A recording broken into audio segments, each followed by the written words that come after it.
Hi, just real quick, what I do when I transfer out of my Carboy, if I'm using my Carboy to ferment,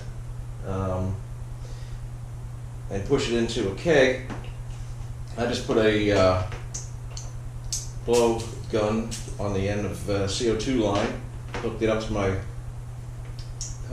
tank, put about 10 psi or so. I've already purged the keg, which is the keg, which is down below. This will only work obviously if you have something with two holes, either a bung or this Carboy cap that I'm using.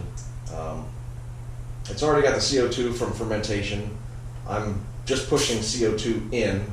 As the beer leaves, it's going to be bringing, air, oxygen, from the environment in.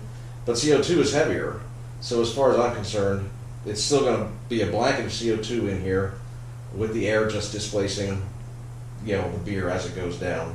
So, about 10 psi. Just put your blowgun on the extra hole, and you're siphoning. So that's the way I do it, right or wrong. It's definitely not no oxygen, but I still don't think I'm putting more oxygen in there than you would if you were just using a regular pump, auto siphon or something like that. So that's the way I do it. Thanks for watching. See you next time.